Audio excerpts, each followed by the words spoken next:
Hello everybody. So you've come to learn the best meditation technique. The fact that you're either looking to implement meditation into your life or are currently practicing and looking to further and deepen your meditations is a wonderful thing. However, I should say that the title of this video may have been a little bit misleading, because the truth is there isn't one meditation practice which is best for everyone. Ultimately, it's going to be up to you to decide which is the best meditation technique for you. And the best meditation technique is going to be the one that resonates with you, the one that you feel comfortable practicing, and the one that you enjoy doing on a regular basis. Because the only way you're going to reap any of the rewards, the only way you're going to gain any of the benefits, and it doesn't matter whether you're coming to meditation for the physical or health, the mental, the emotional, or for spiritual reasons, the only way you're going to get anything out of the practice is simply by making meditation a part of your daily routine. Now, there are hundreds, if not thousands, of meditation techniques to choose from. I am going to briefly speak about a few of them here. I will go into much greater detail and discuss some of these much further in future videos. But in this video, I'm really just wanting to give you a sample in case you are unaware of some of the different meditation methods that you can choose from. For example, there's mantra meditation. In this practice, you are going to recite, chant, or even silently think a word, a sound, or group of words over and over to yourself. You keep your mind on the mantra, and whenever the mind wanders, you just come back and refocus the mind by again reciting the mantra.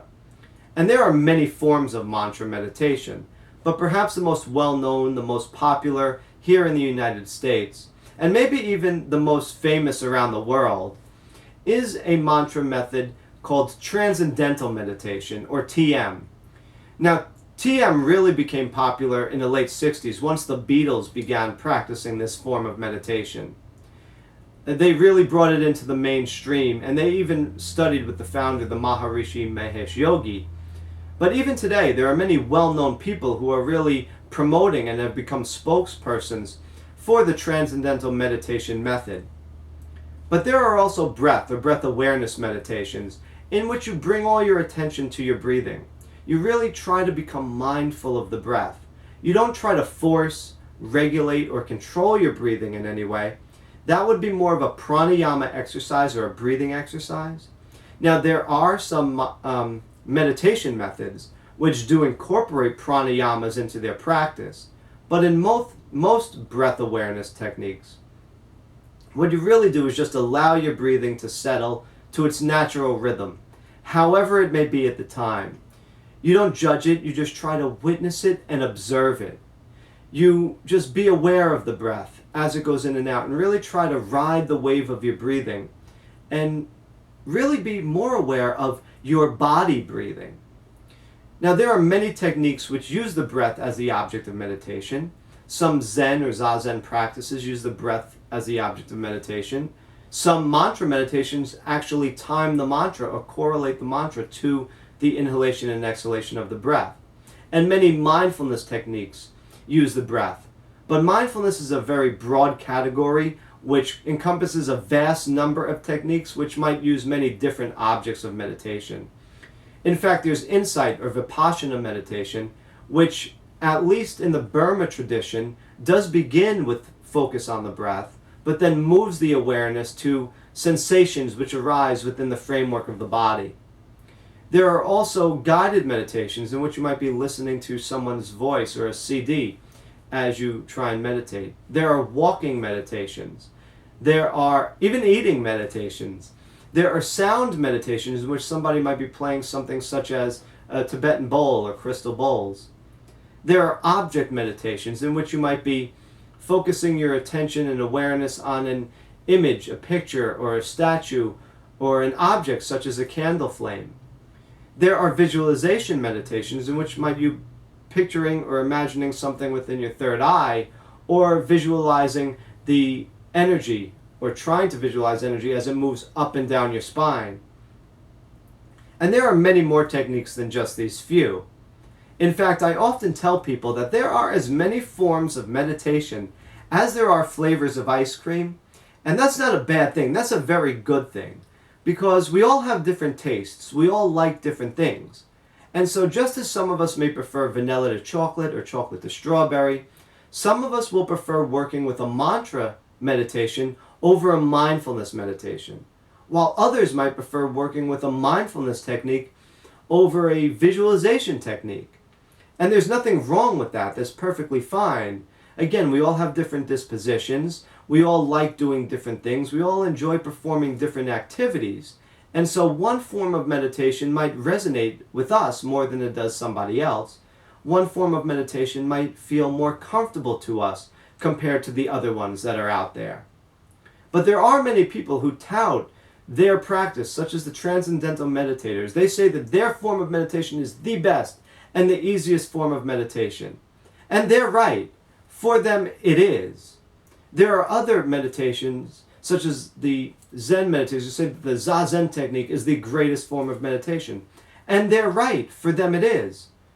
But ultimately, every form of meditation has its place.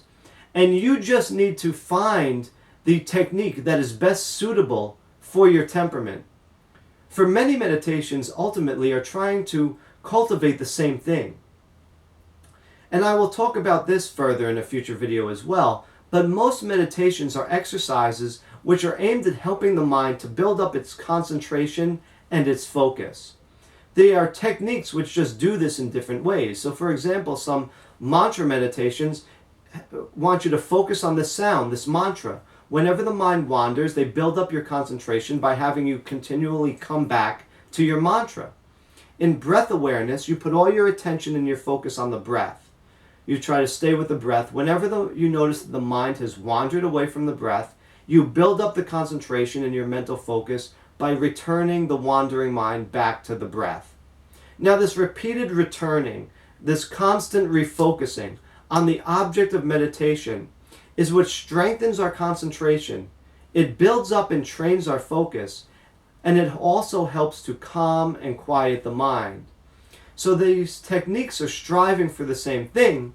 They are just using different methods to do that. And actually, that is the key.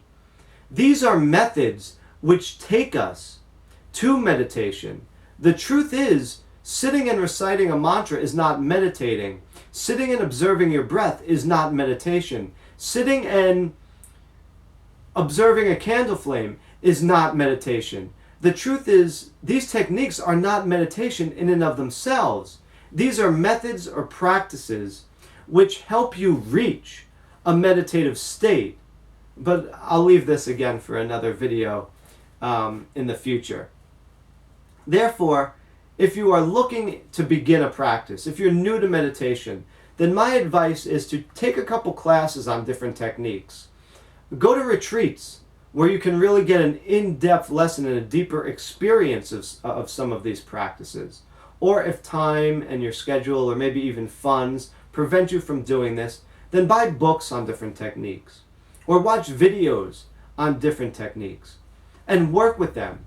See which one feels right to you. See if there's one you enjoy practicing more than the other.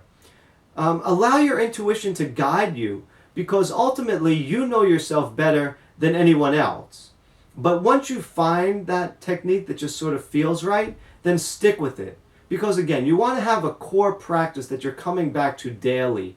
The only way you are going to gain any of the benefits, like I said, is really if you just make meditation a part of your daily schedule as you do brushing your teeth and taking a shower. So good luck. You just have to be consistent. If you want to be a good meditator, you simply just have to meditate. But I promise you, if you are persistent, if you are dedicated, and if you have patience, then you are bound to be successful, and you are really going to make great progress. So I thank you for watching. I thank you for your time and attention. If you have any questions or comments, please don't hesitate to leave them below. You can also reach out to me through my website. And may all your days always be filled with an abundance of love, happiness, and peace.